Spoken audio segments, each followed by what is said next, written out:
Seguimos con Hablando se entiende la ciencia, bajo la Noche Europea de los Investigadores, y vamos a un tema muy serio, los impuestos. Realmente, aunque aquí detrás pone ¿por qué existen los impuestos? La pregunta es ¿por qué tenemos que pagar impuestos y por qué tenemos que pagar ciertos impuestos? Algo que a todos nos duele y también a la vez entendemos que es necesario. Ellos nos van a explicar el por qué existen los impuestos, si deberían de existir o no, si son todos los impuestos iguales, si algunos son justos o no, o si se están aplicando de una manera justa o no. Creo que es bastante interesante el tema y voy a presentarlos. Vamos a ver, me voy a poner las gafas. En primer lugar tenemos a Ángel Galán, catedrático de Historia Medieval de la Universidad de Málaga. Ahora explicará él por qué, siendo catedrático de Historia Medieval, nos habla de impuestos. José Manuel Triano Milán, profesor ayudante, doctor de Historia Medieval de la UMA. Federico Galvez Gambero, profesor ayudante, doctor de Historia Medieval de la UMA. Y Ágata Ortega Cera, profesora contratada, doctora de Historia Medieval de la UMA. No os quiero quitar más tiempo porque sé que tenéis mucho que contar y que además le va a interesar a nuestro público. Gracias.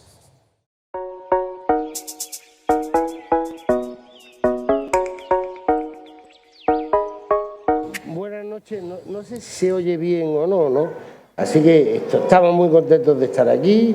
Le damos las gracias al Servicio de Divulgación Científica de la Universidad de Málaga, que funciona de manera admirable. La enorme ventaja que tiene, en mi opinión, que no podamos ver las gradas porque nos dan los focos justo en los ojos, es que pueden ustedes huir con tranquilidad porque no nos vamos a dar cuenta, ¿no? Así que si alguien quiere irse antes de que esto empiece, es un buen momento, o durante. Pero pregúntense algo, ¿no? No porque hay que pagar impuestos, sino porque un tipo como yo, tan mayor, dedicado a la historia medieval, termina finalmente dedicándose al estudio de los sistemas fiscales. A diferencia de los brillantes historiadores e historiadoras que me acompañan, cuyas tesis dirigí, yo no empecé haciendo esto. Pregúntenselo porque importa, ¿no? Tiene que ver con nuestra conciencia ciudadana, con para qué sirve la historia. Yo empecé haciendo conflictos sociales, minorías, ¿no? Otro tipo de cosas, ¿no? Pero llegó un momento en que si uno quiere entender a las sociedades humanas reales, a los seres humanos de verdad, a los que existen, no dedicarse a fraccionarlos de una manera tal que sean incomprensibles, había que encontrar un hilo argumental. Yo llegué al estudio de los sistemas fiscales por puñetera necesidad. De todos los memorabilia del pasado, de todos los rastros que nos van quedando del pasado, ¿no? En las sociedades históricamente conocidas, las fuentes más abundantes siempre son de carácter fiscal, ¿no? Esto importa, porque tiene que ver, debe haber una diapositiva con una magnífica frase de Benjamin Franklin que a mí me hace mucha gracia, ¿no? Sí, Franklin, el inventor del pararrayos, que es lo que era para un niño de mi generación, ¿no? Uno de los padres fundadores de Estados Unidos. Y él decía, después de que se aprobara la Constitución norteamericana, que en esta vida lo único que era realmente cierto era la muerte y los impuestos, ¿no? Así que, si uno ha de hacerle caso a lo que dijo Franklin, no es que haya que pagarlo o no, son inevitables. Pero vuelvan ustedes al pasado. Franklin escribe a finales del siglo XVIII y en ese momento todos los estados europeos tenían sistemas impositivos claramente desarrollados.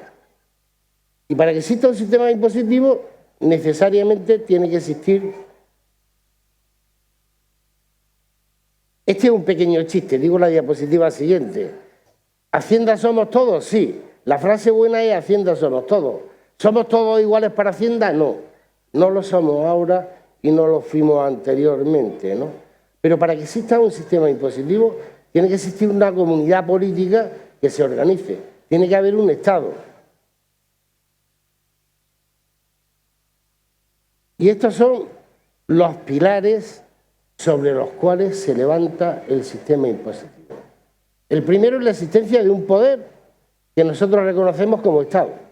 Fíjense ustedes que ahora hablamos mucho de estados fallidos, ¿no? Los historiadores decimos estados débiles, estados fuertes. Pero en ambos casos, tanto si los llamamos fallidos, que es un término que yo no termino de compartir, como si los llamamos estados fuertes o estados débiles, los débiles o los desfallidos tienen un escaso sistema impositivo, un sistema impositivo muy poco desarrollado. Y el segundo de los pilares, el que se nos oculta siempre, es que para que exista un sistema fiscal debe haber necesariamente desigualdad social. Sí, ya sé que los ministros de Hacienda le cuentan a ustedes que somos todos iguales ante el fisco. Eso no ha pasado nunca, ¿no? La desigualdad social está en la base de cualquier sistema fiscal. Y los tres ejes sobre los que se articula son, primero, la legitimidad. Importa, porque la mayor parte de las discusiones del presente, como las de las discusiones del pasado, giran en torno a la legitimidad. La legitimidad del poder que impone, de quien pide el impuesto. La legitimidad de ser contribuyente o no serlo, quién decide que paga y quién no paga, ¿no? Y la legitimidad de qué se hace con el dinero así obtenido, ¿no? Sobre esto José Manuel Triano les contará un montón de cosas mucho más. Esto es buena parte de las discusiones que tenemos en las sociedades civilizadas y no civilizadas giran en torno a la legitimidad. La segunda de las patas es la capacidad económica del contribuyente. Fíjense, si yo fuera, bueno, no quiero meterme con nadie, ¿no? Pero si yo fuera alguno de los personajes que aparecen de tanto en tanto en la televisión, ¿no?, clamando contra el sistema impositivo, el argumento más fácil es el Estado me roba, porque se queda con lo que es mío, ¿no? El Estado me roba y yo además soy un pobrecito que no tengo capacidad para pagar estos impuestos. Me están robando y me están llevando a la ruina. En el siglo VI de nuestra era, Salviano de Marsella decía a propósito de esto mismo: los romanos prefieren irse a vivir con los bárbaros para obtener verdadera libertad que quedarse con los romanos, porque el Estado los oprime, ¿no? Tenemos, por tanto, que medir con mucha cuidado, ¿no?, cuál es la capacidad económica que tienen los contribuyentes para pagar o no pagar. Y el tercero de los elementos tiene que ver con la capacidad de la gestión. ¿Ustedes no se han preguntado nunca por qué los ministros de Hacienda suelen ser partidarios de medidas muy uniformes? Le subimos los impuestos a todo el mundo, se los bajamos a todo el mundo en los diversos tipos impositivos, como sea, ¿no? Por una razón harto sencilla, porque eso es mucho más fácil que discriminar. No hay sistema impositivo si no hay capacidad para gestionar ese sistema. Y de nuevo, ¿no?, para medievalistas como nosotros el pasado nos enseña mucho, porque los gastos de gestión de las viejas haciendas eran notablemente costosos, mucho más costosos que en el presente, ¿no? Ahora bien, la pregunta de Javier era ¿por qué los pagamos? Pues porque tenemos que defender el bien común, el bien público. ¿Y eso qué significa? Pues depende. Depende, ¿no? En ese periodo que va entre el siglo XIII y el siglo XVIII, que es cuando se conforman los estados europeos, ¿no?, hasta que llegamos a los estados democráticos actuales, en teoría, ¿no? A lo largo de ese periodo, el bien común tenía inicialmente pocos elementos. Solía tener solo dos. Uno, la defensa del reino, del principado, de la ciudad, de lo que tocara. Eso significaba pagar los costos de la guerra, de la defensa y de la guerra. Y dos, el bien del príncipe. Así que si el rey quiere casar a sus niñas, hay que dotarlo. No es ninguna broma, no es un chiste, ¿eh? Hay que subvenir las necesidades del príncipe. Y el bien común tenía este concepto tan restrictivo. Se va ampliando de manera muy lenta, muy lenta, muy lenta. Pero entre el siglo XIII y el XVIII, de forma general, ¿no?, que fuese o que no fuese, ¿no?, el bien común era un juego difícil entre poderes que se concebían a sí mismos como poderes absolutos y la masa de contribuyentes que había debajo.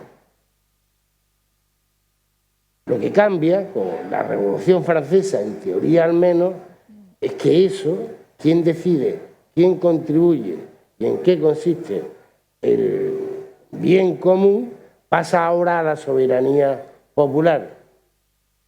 ¿Que qué? ¿Que ya voy fatal? Ah, bien, que me dicen que me estoy enrollando. Vale, pues entonces, hablando en plata, esto es de lo que tenemos que discutir, ¿eh? De esto es de lo que tenemos que discutir, porque las lecciones que nos deja el pasado sobre el fraude, el desarrollo del bien común, el pacto son enormes. Fíjense, yo organicé un curso sobre el fraude fiscal en Europa en 7 siglos y nuestra conclusión más importante fue que quien más defraudaba históricamente era el Estado. José Manuel Triano, cuando quieras. Bien, buenas noches en primer lugar. En segundo lugar, agradecerles estar aquí a estas horas de la noche un viernes, lo cual evidencia pues un amor por la ciencia más que elevado y un interés por los impuestos, pues yo diría que casi patológico, ¿no? Yo voy a hablar de una cuestión que ha sido uno de los aspectos centrales del estudio de la realidad fiscal y de la realidad de las sociedades del pasado, en el que nuestro grupo ha prestado una especial atención en los últimos años y en el conjunto también de la red Arca Communis a la que pertenecemos nos hemos dedicado casi con fruición a tratar esta cuestión que considero básica. Y tiene mucho que ver con lo que señalaba Ángel en torno al problema de la legitimidad. Verán, yo si tuviera que resumirlo, básicamente lo indicaría de la siguiente manera. Frente a ciertas percepciones que presentan el impuesto precisamente como eso, como algo impuesto únicamente por la autoridad, que el resto pues, de los contribuyentes soportamos, realmente la existencia de los sistemas impositivos es solo posible si hay unos consensos más o menos amplios.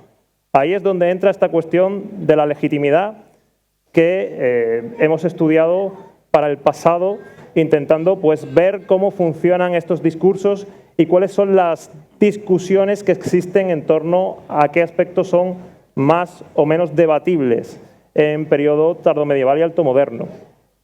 En este sentido, cabe señalar que la legitimidad, en el periodo que nosotros estudiamos, se sustenta en parte en todo un desarrollo de la teoría del impuesto que bebe mucho pues, de las Sagradas Escrituras, bebe mucho de los padres de la Iglesia y también del pensamiento aristotélico.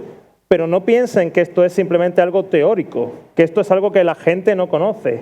Los que participan en la arena política del periodo conocen las bases de esta teoría del impuesto, conocen las reglas del juego. Y en torno a estas reglas del juego se generan toda una serie de polémicas, de discusiones que, digamos, marcan la realidad política del periodo. Y esta es la idea que también quiero resaltar aquí. Todo el sistema fiscal que nosotros estudiamos, al igual que ocurre hoy, se sustenta en buena medida en la negociación. En una negociación que está presente en muchos niveles. Desde el nivel más bajo, desde lo local, hasta el nivel más alto, lo estatal. Y esta noción de negociación era comprendida incluso por la gente de la época. De hecho, la principal distinción impositiva del periodo, lo tienen ahí en una gráfica, es entre dos tipos de impuestos. Los impuestos ordinarios, que corresponden al rey por el hecho de ser rey y por cumplir con sus obligaciones, pues el mantenimiento de la justicia, la defensa del reino, se han mencionado ya aquí, y otra serie de ingresos que se demandan cuando hay una situación de emergencia, una situación compleja o una necesidad de recursos complementarios. Son lo que se conoce como impuestos extraordinarios. Impuestos que para conseguirse se tienen que negociar. El rey negocia con los distintos cuerpos políticos, es decir, negocia con la Iglesia, negocia con la nobleza, negocia con el pueblo y de esta manera consigue mayor número de recursos. En toda esta noción, además de negociación, hay un elemento fundamental en la historia política europea y es la noción de representatividad. Para lograr esa negociación es necesario que representantes de esos principales cuerpos políticos, digamos, actúen en nombre de esos cuerpos políticos. Y esto toma forma concreta en diversas instituciones, una de las más importantes es las Cortes o Parlamentos. Así que si yo tuviera que resumirlo de manera muy gruesa, diría que la negociación sobre los impuestos está en el origen medieval de los parlamentos. Como pueden ver, la cuestión política y la cuestión fiscal van de la mano. Esto ocurre también hoy. Si observan la mayoría de los conflictos en el Congreso de los Diputados, los debates públicos, buena parte de esos debates públicos son ¿qué hacemos con el dinero? ¿Cómo extraemos el dinero? Así que digamos que política y fiscalidad van de la mano. Esto es un elemento del que nos hemos percatado y que hemos utilizado en beneficio propio para el estudio, para el mejor estudio del pasado. Hemos utilizado la fiscalidad como una plataforma privilegiada para el estudio de la realidad política, de esa realidad política en el que la negociación es un elemento central. Pero además de la cuestión política, cabe señalar que la fiscalidad también es un elemento privilegiado para estudiar otras realidades, para estudiar la realidad social o para estudiar la realidad económica, como van a explicar a continuación pues, mis compañeros. Buenas noches. Me sumo a los agradecimientos de mi compañero, al público asistente, por estar aquí. Y debo decir también que me hace especial ilusión ver entre el público a alumnos del grado en Historia de la Universidad de Málaga, a quienes nosotros damos clase y que pueden acercarse de manera directa a nuestras investigaciones. A los estados, a mí me gusta decir que les pasa como a las personas. Las personas necesitamos un salario porque necesitamos vivir, necesitamos una vivienda, necesitamos alimentarnos, necesitamos vestirnos. Un Estado necesita impuestos porque necesita gastar, porque tiene una serie de necesidades que debe atender con esos ingresos fiscales. Sin embargo, esas necesidades han variado profundamente a lo largo de la historia.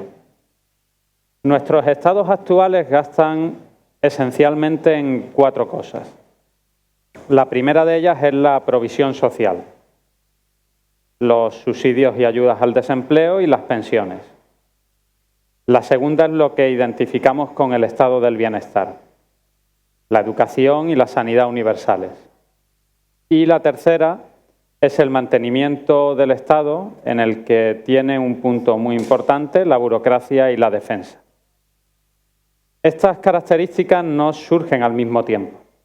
Por ejemplo, la provisión social surge entre mediados del siglo XIX y principios del siglo XX, de la mano de la lucha obrera, que reclama pensiones tras la jubilación y que reclama subsidios y ayudas al desempleo, pero que reclama, entre otras cosas, la jornada laboral de 8 horas.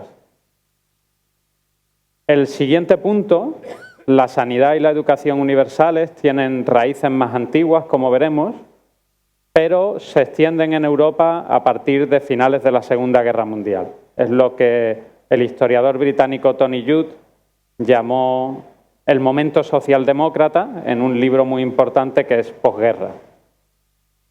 La última de las cuestiones, en cambio, es algo más antigua. A esta transición entre estados que gastan sobre todo en prever socialmente y en dotar a la población de una sanidad y una educación digna, nosotros le conocemos como el estado del bienestar. Y los historiadores actualmente hablan de la existencia de una transformación entre estados militares y estados del bienestar. Es lo que los historiadores ingleses conocen from warfare to welfare, es decir, estados que pasan de gastar en la guerra a gastar en el bienestar de sus ciudadanos. Cualquier estado de la antigüedad o del Renacimiento gastaba aproximadamente el 50% de su presupuesto en defensa. Esa es una cifra que está tremendamente alejada de lo que gastaría cualquier estado actual. Si pensamos en el Bajo Imperio Romano, los historiadores creen que en torno a la mitad de su presupuesto iba hacia la defensa y un cuarto aproximadamente iba a sostener la burocracia. Esta es una imagen que podemos mantener para prácticamente cualquier estado del Renacimiento, para Francia, Castilla o Aragón en la transición entre los siglos XV y XVI. La transformación entre ambos elementos es muy lenta y comienza en ese mismo momento, cuando cada vez más, a escala local y regional, y partiendo en un principio de iniciativas privadas, las ciudades y los municipios europeos se van a preocupar por dotar a su población de una sanidad, sobre todo, ligada también al control del orden social y de la propia seguridad. Funciones que posteriormente iban a pasar a ser desempeñadas por los poderes públicos y que posteriormente iban a ser asumidas por los estados, que actualmente las vuelven a devolver a las comunidades siguiendo el principio de subsidiariedad. Esto no implica o no quiere decir que los estados hayan dejado de gastar en la guerra. Todos identificamos que nuestros estados en Europa occidental y en el mundo, en el denominado primer mundo, son tremendamente eficientes desde el punto de vista militar. Lo que implican es que el Estado ha crecido fiscalmente y ha podido hacer frente a nuevas necesidades que están relacionadas también con los consensos políticos amplios y con la capacidad para atraer y cohesionar a la población en torno a sí. Entre otras cosas, para justificar también los impuestos. Uno de los elementos que permite el crecimiento de la fiscalidad de los estados es el que a mí más me ha interesado en mi investigación, que es la deuda pública. Es decir, los estados necesitan, en momentos determinados, más dinero del que pueden ingresar fiscalmente. Y esto sucede ya en la antigüedad. Si pensamos en la Atenas del siglo V a.C., que luchó la guerra del Peloponeso, ya necesitó crédito. Si pensamos en el Imperio Romano, ya necesitó crédito. Pero, sin embargo, la expansión del crédito y la formación de sistemas de deuda pública basados en deuda de carácter permanente o a largo plazo, como la que nosotros tenemos hoy en día, como las obligaciones y los bonos del Tesoro, surge a finales de la Edad Media y está vinculado a dos fenómenos esenciales. El primero de ellos es que a finales de la Edad Media los estados han logrado cada vez más controlar la seguridad en su interior y van a dedicarse a competir en el exterior. Hay guerras muy importantes en Europa desde mediados del siglo XIV, como la Guerra de los 100 años, o luego a finales del siglo XV y principios del siglo XVI, como las guerras de Italia, en las que se decidió la hegemonía de Europa. La siguiente cuestión es que, aparte de necesitar más ingresos, necesitan agilizar cómo se gasta. Necesitan, por ejemplo, cuadrar los tiempos de ingresos fiscales con los tiempos de gasto, pero también transferir cantidades fuera de sus fronteras. Pensemos en un ejemplo. Castilla en 1495, Castilla es uno de los reinos de la península ibérica que luego va a dar junto a Aragón y Navarra lo que hoy en día es España, se embarca en una guerra por la hegemonía europea en Italia, unas guerras que van a durar prácticamente más de 60 años, de hecho, y que van a acabar en la victoria de la monarquía hispánica y en la constitución de lo que John Eliot llamó la España imperial. Pero claro, los reyes de Castilla ingresaban impuestos en Castilla y tenían la necesidad de gastarlos en Italia. Y para eso, para poder gastar más, para mantener esos ejércitos, pero también para transferir cantidades en un momento donde no existe la banca electrónica, es necesario contar con esa deuda pública que permita agilizar el proceso. La deuda pública tiene su contrapartida, que los historiadores debatimos mucho, y es si incrementó o no la desigualdad económica. Pero esa es una cuestión, la de la desigualdad, que ya le corresponde enfrentar a mi compañera Ágata. Bueno, buenas noches a todos y a todas. Es un placer estar aquí compartiendo, bueno, pues un ratito en un ambiente relajado bueno, en el que tenemos la oportunidad de mostrar lo que hacemos con gente, bueno, pues que está interesada por saber, pues, cómo son esas investigaciones que hacemos desde la universidad y concretamente un grupo o un equipo como el nuestro que, como ven, pues se dedica a la fiscalidad. Bien, yo para cerrar voy a hablar de una cuestión que podríamos resumir, que es, bueno, poner rostro a los números.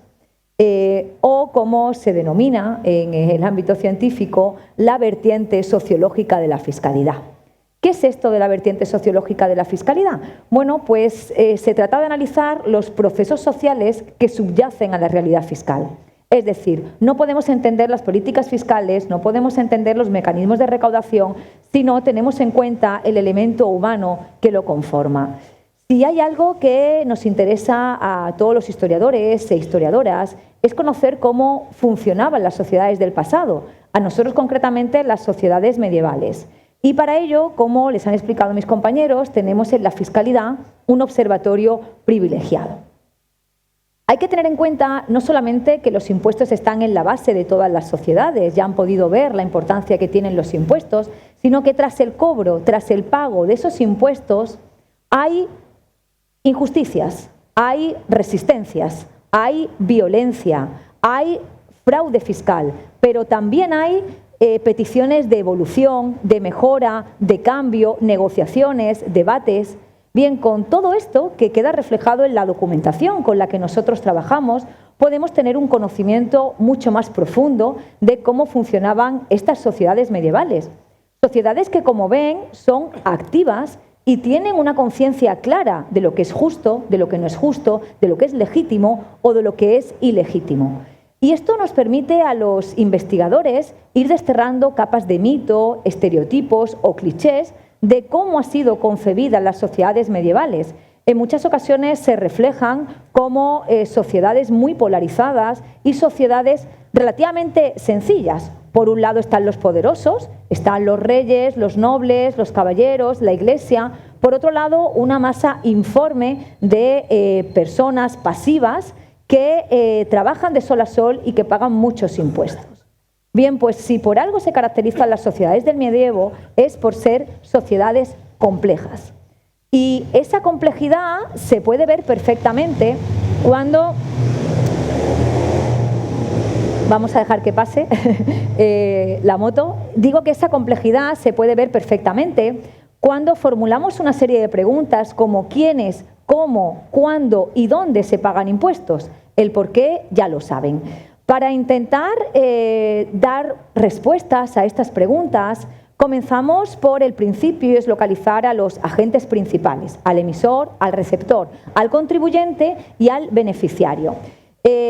Si empezamos hablando del contribuyente, tenemos que decir que solemos tener bastante información sobre ellos en la documentación con la que trabajamos. Podemos conocer su edad, podemos conocer su sexo e incluso ver si hay algún tipo de diferenciación a la hora de tributar por él. Podemos conocer también el nivel de renta. De hecho, hay documentación en la que dicen que los pobres o la gente que no tiene bienes, que no aporte en determinados momentos. Podemos conocer también si están sujetos a algún tipo de exención fiscal. ¿Por qué están sujetos a esa exención fiscal? Es decir, ¿por qué no pagan?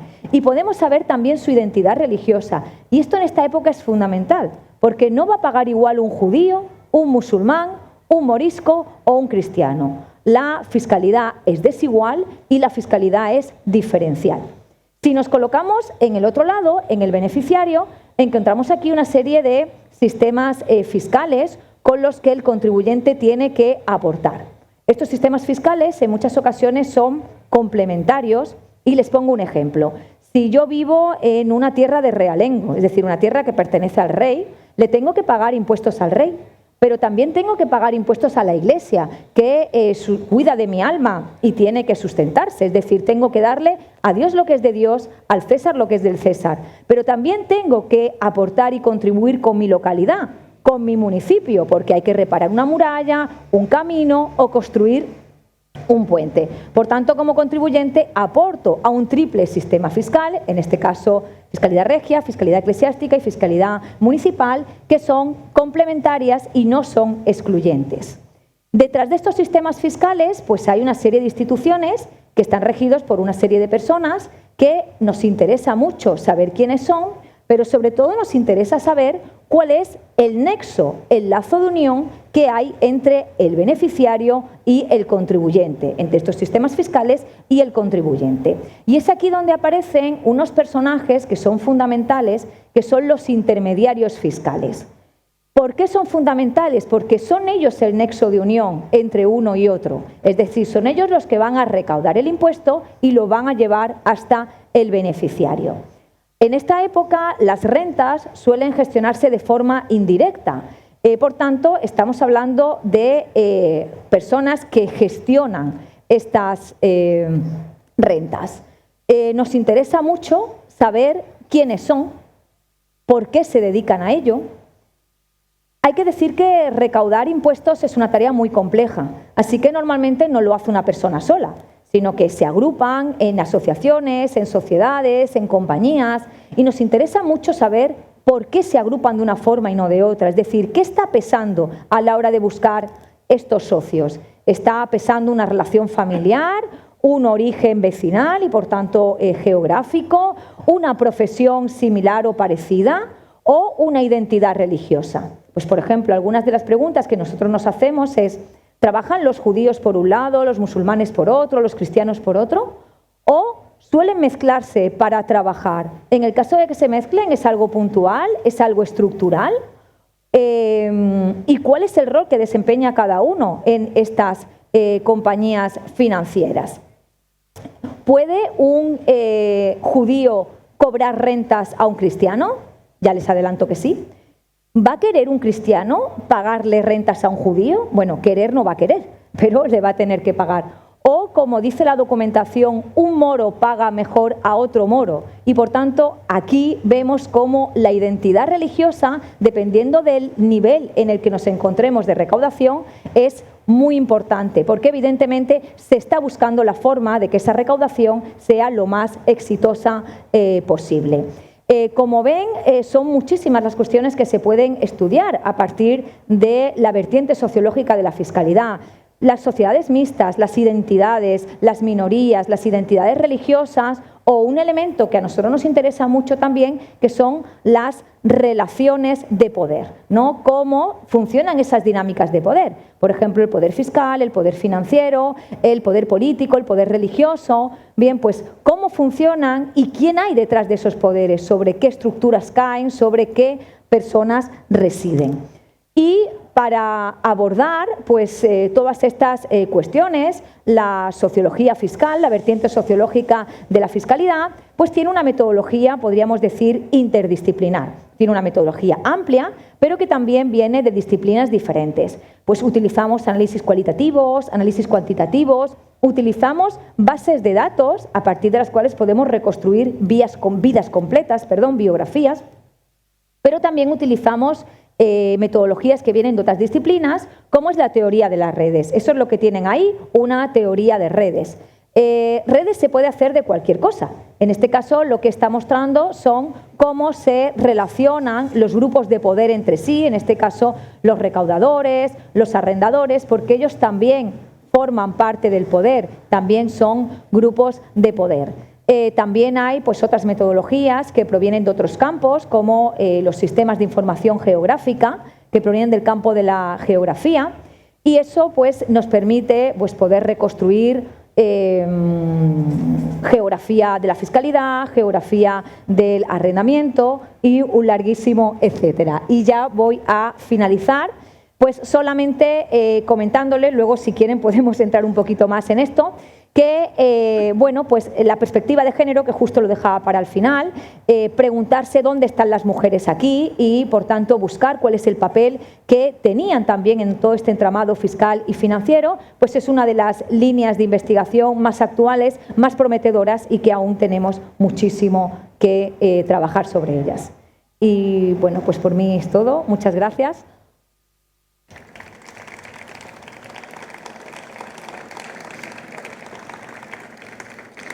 Bien, esto se llama hablando, se entiende la ciencia, ¿no? Pues si no hablan ustedes, tiene poco sentido, ¿eh? fíjese, le dedicamos mucho tiempo a esto, ¿no? Y hemos intentado comparar pasado y presente, ¿no? Pero hay un cambio sustancial. En el presente, la igualdad y la equidad es teóricamente el horizonte sobre el que nos sustentamos, y en el pasado la desigualdad tenía reconocimiento jurídico. En el pasado no pagar impuestos era un privilegio que se le reconocía a algunos, ¿no? En el presente se disfraza de ayuda a grandes multinacionales para que se asienten en Polonia, pero sigue siendo privilegio, sigue siendo desigualdad. Bueno, en conclusión, que si no, Javier nos va a dejar sin postre. Seguro que tienen preguntas. Así que...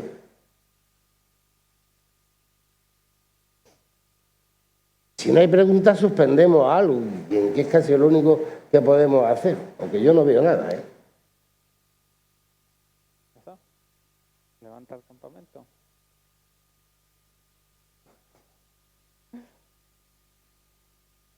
Bueno, pues todo muy claro. Todo muy claro. Hemos sido muy claros. No, hemos sido muy claros, no quieren irse. Bueno, lo que Oír la pasa inteligencia es que esto de artificial. los impuestos da susto, ¿no? Porque la gente lo que te preguntaría... No, pero hay una cosa La gente lo que te preguntaría es ¿cómo puedo hacer para pagar menos pagar impuestos? menos, no, hay que pagar más. Hay que distinguir una cosa.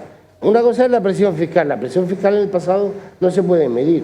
Eso es la parte total de la riqueza que se va al Estado, ¿no?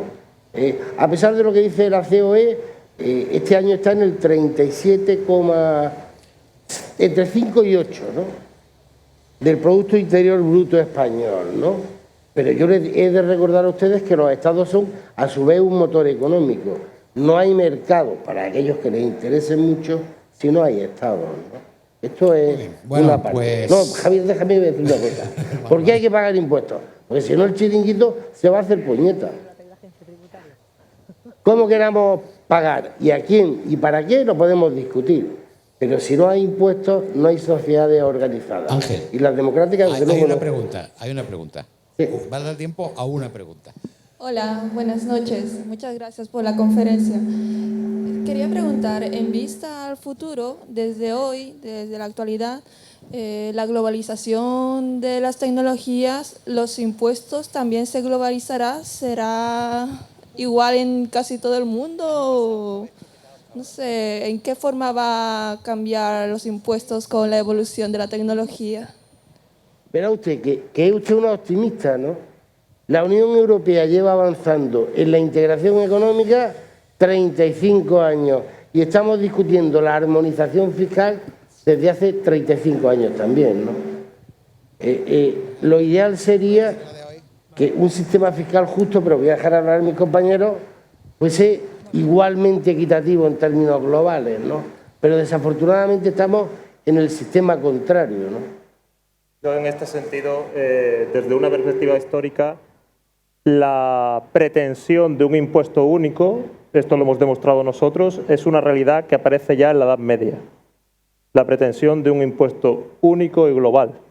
Este lleva siendo pues, una utopía fiscal desde prácticamente pues, desde el siglo XIV, desde el siglo XV. Yo creo que esto no es posible, en primer lugar, porque los sistemas productivos son distintos, porque las sociedades son distintas, y no creo yo que la globalización vaya a hacer tan homogénea las sociedades del mundo como para que un solo sistema fiscal o un solo modelo sea suficiente para, digamos, extraer recursos en todo el mundo. Así que yo no lo veo claro. También es cierto que los historiadores, si algo hemos demostrado en nuestra profesión, es que no tenemos una bola de cristal ni vemos el futuro, pero en este sentido yo, desde luego, lo dudo mucho desde la experiencia histórica. Bueno, pues daros las gracias. Que sé, claro. Además, has dicho que hay que pagar impuestos, ¿no? Hay que pagar Venga, impuestos. pues adiós. Que si no, esto se disuelve. Venga. Muchísimas Muchas gracias. gracias, Javier. Gracias a vosotros.